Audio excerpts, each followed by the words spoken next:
I live in a gorgeous tree-lined neighborhood in North Dallas, Texas. It has mature trees and lovely landscaping carefully tended by all the owners of the homes in the cul-de-sac. I love living here because I not only have wonderful neighbors, but we get to enjoy the company of the wildlife like squirrels and rabbits, even though we live in a very urban metropolitan area. In our yard, we have a few squirrels that delight us with their racing around the yard, climbing the trees, and generally doing squirrel stuff. We enjoy their antics on a regular basis, but because they're wild animals and they don't want to interact with us, they keep their distance. Last weekend, however, I had the chance to learn a valuable lesson from one of these little guys. We are having a severe heat event in the Dallas-Fort Worth area right now. Texas summers are always hot, but not as hot as it is this month. Temperatures, not counting the Texas humidity, have been well over 100 degrees Fahrenheit, and the people have been repeatedly warned to stay indoors in air-conditioned rooms if possible. Lots of cautions regarding staying well hydrated and being sure our animals have adequate water have filled the broadcast airways. Last Saturday afternoon, the thermometer read 108 degrees. It was hot and sticky, and no one really wanted to move. I've been working from my home office most of the day when my roommate asked me if I wanted to see something cute.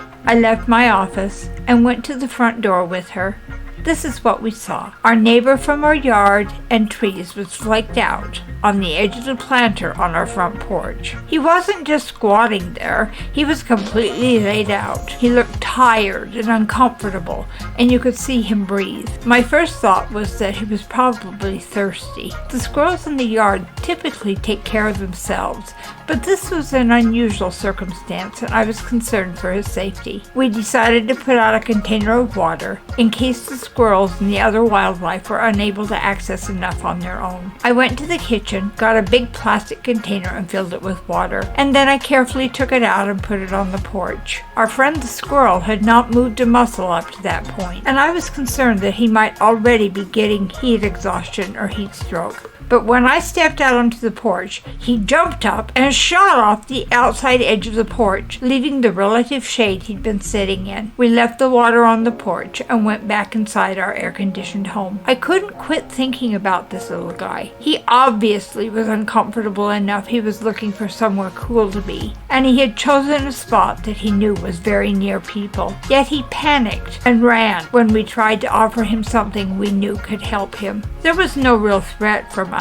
We didn't try to touch him or pick him up. However, the lessons he has learned in his past made it impossible for him to take advantage of the resources he was offered. It made me think about the times that I have shied away from doing something that would have been beneficial to my ability to create my thriving, successfully life.